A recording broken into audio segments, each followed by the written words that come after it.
What's funny about this moment in time is that it's getting easier and easier to identify a voice. It just happens to be AI. What's become rarer are these moments where we can identify someone else's unique voice. Whether that's a brand or leader or an artist, it's become a competitive edge to sound like yourself.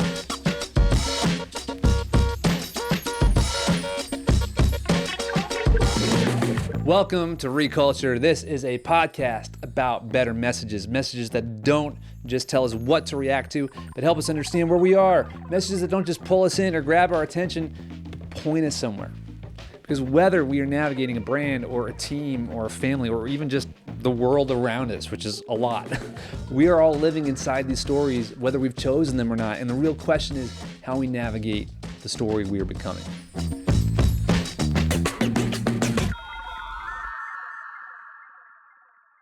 You know, I feel like we're at the point in our relationship where I can be vulnerable with you.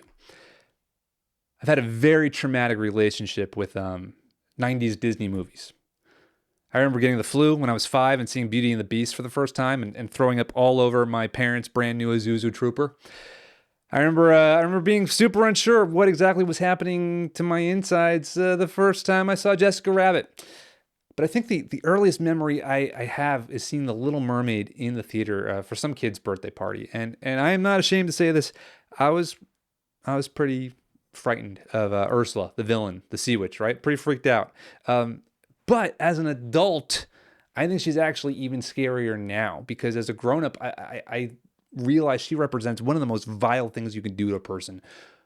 The thing that she does to the Little Mermaid. She steals her voice. Have you ever had one of those dreams where you're trying to shout and you literally have lost your voice?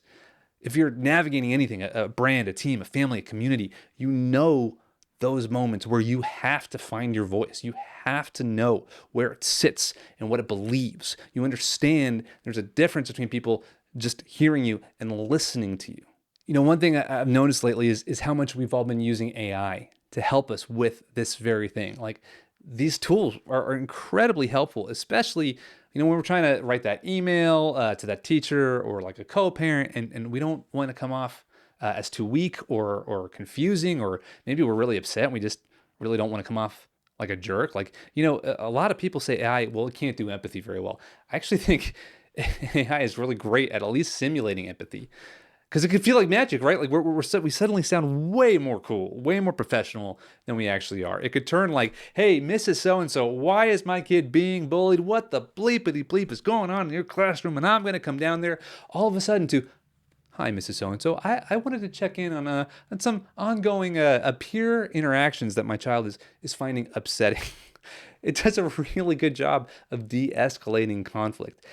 But I have also noticed that we've started to outsource these same tools to those moments where it's imperative that the thing that shows up is our own unique and unmistakable voice. What's funny about this moment in time is that it's getting easier and easier to identify a voice. It just happens to be AI. Like, we all know this. AI has a certain way of saying things. It has a certain preference, hooks, structures. It's incredibly good at writing correctly. What's become rarer are these moments where we can identify someone else's unique voice, whether that's a brand or leader or an artist. It's become a competitive edge to sound like yourself. Like, in our current climate, what's the thing that's going to get more people to pay attention, to stop scrolling? More stuff that's written or said in the generic tone of AI, or something spoken in the unique cadence and rhythm that carries a specific identity.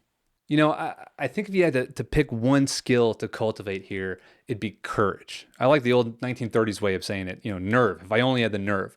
As far as I could tell, courage is like one of the few human attributes AI can't really emulate on its own, at least, because courage is the ability to look at the available data and choose to bypass it, choose to go against it. Courage is, if you do this thing, the chance of this bad thing happening is pretty high, and then you deciding, well, I'm going to go do that thing anyway. It's Han Solo energy, right? Remember that scene where he's about to navigate an asteroid field, and I'm going to nerd out here for a minute, but the C-3PO, the robot, he goes, the chances of surviving are 3,720 to 1. And what does Han say? never tell me the odds. Recklessness ignores the odds. Courage understands the odds and still chooses action.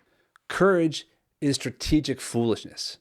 It's the art of ignoring should in favor of an unapparent upside.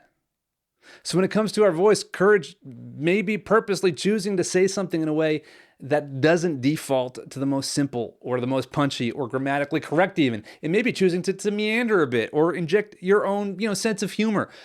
Sometimes courage looks like slowing down enough to consider that thing that gives you an advantage over instant content. There's this quote by Miles Davis that goes, sometimes you have to play a long time to be able to play like yourself.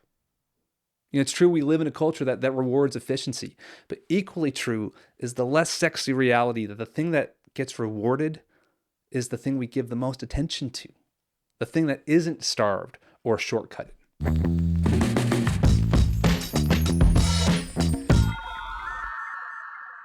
Hey, I don't want to pretend like this is easy work, by the way. We've all grown up with myths that wind up with us questioning whether we could trust our voice. Like we've all had those Little Mermaid moments where we've had our voice taken away from us.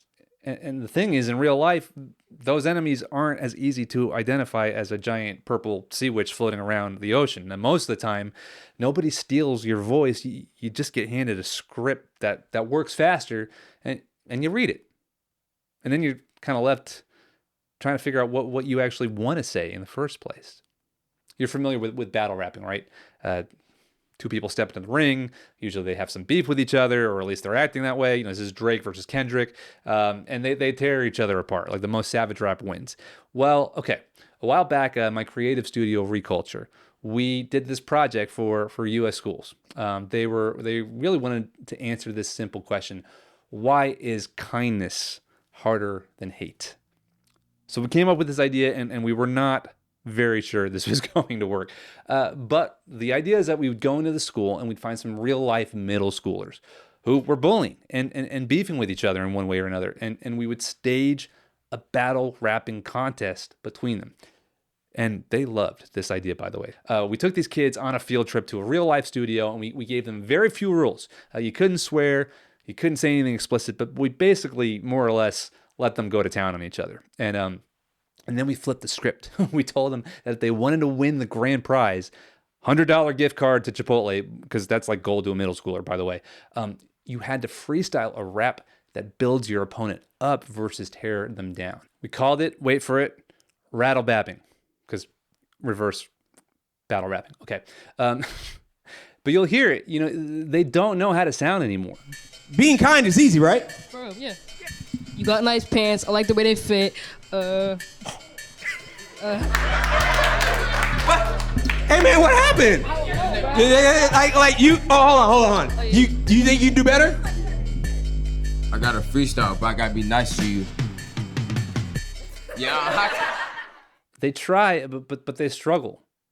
They've entered a moment you might call a crisis of voice. And so we say, okay, all right, since freestyling is too hard, go backstage and take a few moments to write out your kindness raps. And we kind of force them to talk to each other, to learn about each other, to understand the story behind their enemy. And this is the first time their unscripted voice starts to emerge. One kid found out that their enemy was bullied mercilessly before he changed schools. Another girl found out that the girl that she'd been beefing with had been silently carrying the fact that her sister recently passed away.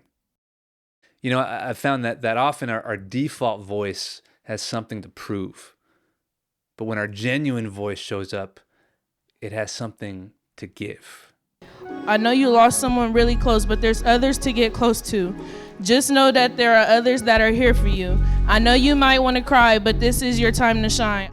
What followed was a new round of battles. I may have come for you, but it's all love. I like the way you wear your braces. Your style always amazes me. And with these, there were genuine smiles, there were laughs, there were tears, even from some of the toughest guys. By the way, nothing magical happened to these enemies during this. They just stopped performing the voice the situation handed them, and found a better voice instead, one that was more real and more generative than the one they imagined in the first place. And this is the opportunity for us too. Like, the pattern doesn't disappear just because we grow up. The scripts just, get more professional. They get more efficient. They get harder to notice. But the invitation, whether we are leading something or we're parenting or creating, is recognizing that the most efficient voice isn't always the most honest one. The voice that feels easiest might not be taking anyone somewhere. Sometimes we get to choose the voice that takes longer, but leaves something more valuable behind. Thanks so much for listening. If these conversations resonate with you, you can explore more episodes, writing, and ideas at notes.reculture.tv. And if you'd like to learn more about Reculture, our sense-making studio focused on brand, culture, and media advisory, our home is reculture.tv.